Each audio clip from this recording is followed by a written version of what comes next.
சீரியல்களின் full எபிசோடுகளை Sun டிவியில் ஒளிபரப்பான உடனே எக்ஸ்க்ளூசிவாக சன் நெக்ஸ்டில் மட்டும் ஃப்ரீயா பாருங்கள்.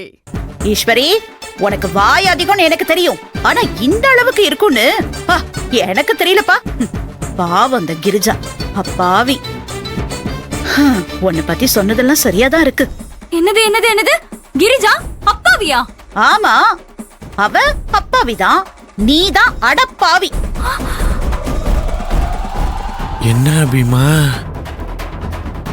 என் அம்மா என்ன மாதிரியே பேசுறாங்க. அத்தை வேண்டாம் அத்தை, மருமக கிட்ட மோதி எந்த மாமியாராலையும் ஜெயிக்க முடியாது. ஓ பரவாயில்லையே, என்கிட்டயே சவாலா? இங்க பாரு, நீ நினைக்கிற சாதாரண மாமியார் நான் இல்ல. என்னது அத்தை பதிலுக்கு பதில் பேசுறாங்க? நாம கோவப்படுற மாதிரி நடிக்கலான்னு வந்தா இவங்க நமக்கு மேல நடிக்கிறாங்களே. இப்ப என்ன பண்றது?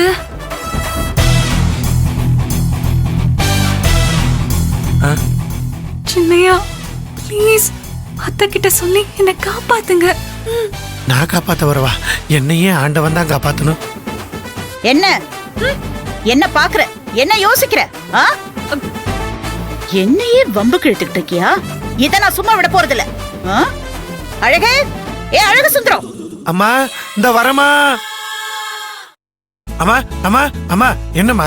ஓஹோ, நான் கூப்பிட்டோனே வந்துட்டு, அப்போ உன் பொண்டாட்டி என்ன எதிர்த்து பேசுறதெல்லாம் வெளியில நின்னு ரசிச்சு பாத்துட்டு இருக்கியா?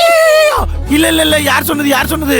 அம்மா, நான் அந்த பக்கம் அப்படியே காத்து வாங்கலான்னு வந்துகிட்டு இருந்தேனா, நீ டே அழகு சுந்தரம் அப்படின்னு கூப்பிட்டதும் இந்த வந்துட்டோமா அப்படின்னு குடுகுடுன்னு உள்ள ஓடி வந்துட்டோமா.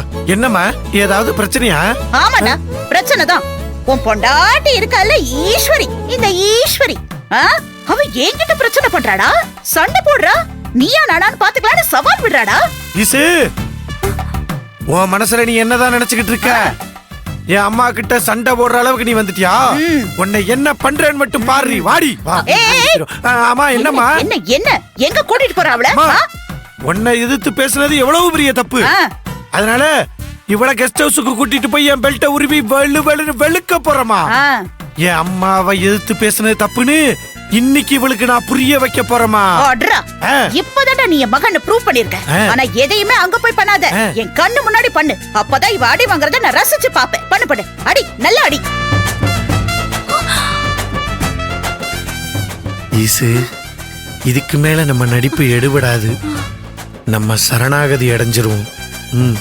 ஆமா சின்னையா.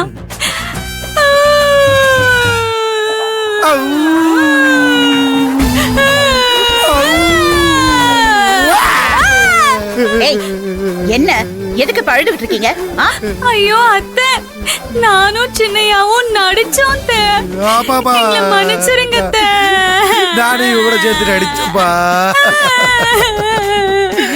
அம்மா என்னை மன்னிச்சிருப்பா.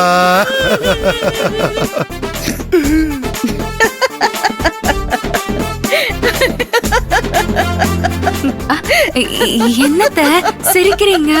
என்ன சிரிக்காம என்ன பண்ண சொல்றீங்க? நீங்க பாட்டுக்கு என் கண்ணு முன்னாடி வந்து நடிப்பீங்களா? நான் அப்படியே அது லூசு மாதிரி நம்பணுமா? சரி இருக்கட்டும்னு நானும் நடிச்சு பார்த்தேன். நல்லா இருக்குல்ல? ஏம்மா, நடிச்சு பாத்தியா? தாயே, கொஞ்ச நேரத்துல பயம் காட்டிட்டியம்மா.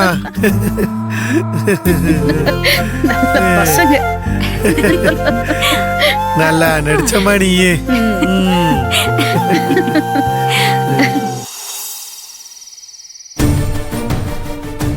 ஏங்க, என்னங்க நீங்க?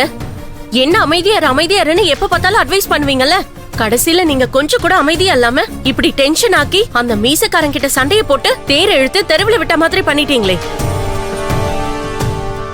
இப்ப பாருங்க, கொஞ்ச நேரத்துல என்னென்னமோ நடந்து போச்சு. இதுக்கெல்லாம் காரணம் உங்க டென்ஷன் தான். நீங்க கொஞ்சம் கண்ட்ரோலா இருந்திருக்கலாங்க. இல்ல கிரிஜா, அந்த மீசக்காரன் அவனோட மவனை என் மாமாவோட சேர்ல உட்கார வச்சு ரசிச்சிட்டு இருந்ததை பார்த்ததும் எனக்கு அப்படியே ரத்தமே சூடாயிடுச்சு. என்னால கண்ட்ரோல் பண்ண முடியல கிரிஜா. என் அப்பா கிட்ட இருந்து என் மாமா இந்த கம்பெனி ஆட்டைய போட்டான். அவனுக்கு அப்புறம் அவன் பொண்டாட்டி மருமகன்னு பரம்பரையா அவங்களே இந்த கம்பெனியை நிர்வாகம் பண்ணிட்டு இருக்காங்க. அவங்க கிட்ட இருந்து எப்படியாவது இந்த கம்பெனியை தட்டி பறிச்சு நான் நிர்வாகத்துக்கு வரணும்னு ஆசைப்பட்டுக்கிட்டு இருக்கேன். அந்த ஆசைக்கு வேட்டு வைக்கிற மாதிரி இந்த மீசக்கார ஒவ்வொரு வேலையா பண்ணிட்டு இருக்கான். அத பார்த்ததும் அப்படியே ஜிவ்வுன்னு வெறியேறிடுச்சு. அதனாலதான் கண்ணா பின்னான்னு சத்தம் போட்டேன். அப்பா, நீங்க சத்தம் போட்டதெல்லாம் கரெக்ட் தான். ஆனா ஈஸ்வரிக்கு தெரியாம நீங்க அதை பண்ணிருக்கணும். ஈஸ்வரி அப்ப திடுதுப்புன்னு வந்து நிப்பான்னு நான் கொஞ்சம் கூட எதிர்பார்க்கல. ஆனா ஈஸ்வரி இதை ஒண்ணும் பெரிய பிரச்சனையாவே பார்க்கல. 2 பேரையும் சமாதானப்படுத்திட்டு அவ பாட்டுக்கு அவ வேலையை பார்க்க ஆரம்பிச்சிட்டா. ஏங்க, ஈஸ்வரி இந்த விஷயத்தை சாதாரணமா விட்டுட்டான்றப்போ நீங்க எதுக்கு இத வசுந்தரா கிட்ட கொண்டு போனீங்க? அங்கதான் நான் ஒரு தப்பு கணக்கு போட்டேன். என்னங்க சொல்றீங்க?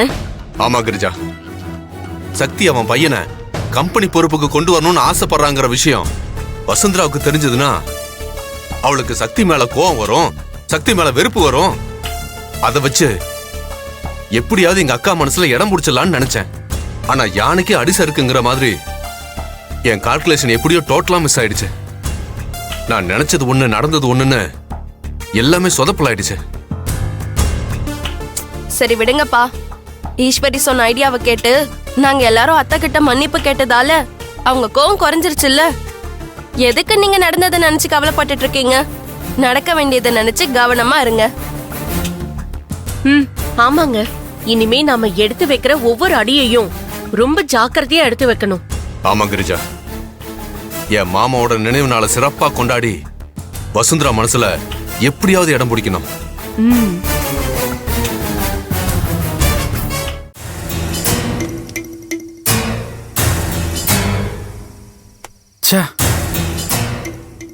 அப்பா கூப்பிட்டாருன்னு நம்ம பாட்டுக்கு இங்க கிளம்பி வந்தது தப்பா போச்சே.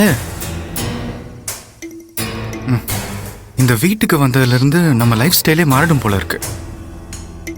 இந்த வீட்டுக்குள்ள வந்ததுல இருந்து ஒரே டென்ஷன் தான். இந்த வீடே ஒரு மாதிரி ட்ரையா டெசர்ட்டா இருக்கு. இதுக்கு நடுவுல ஜில்லுன்னு கசாட்டாவா இருக்கிறது பேரழகி ஈஸ்வரி தான். அவளை வேற நம்ம மிஸ் பண்ணிட்டோம். அழகுனா என்னன்னே தெரியாத பேர்ல மட்டும் அழகு வச்சிருக்கிற இந்த முட்டா பையன் அழகுக்கு இப்படி ஒரு பொண்ணு லைஃப் பார்ட்னரா கிடைச்சிருக்காளே, அத நினைச்சாதான் கடுப்பா இருக்கு.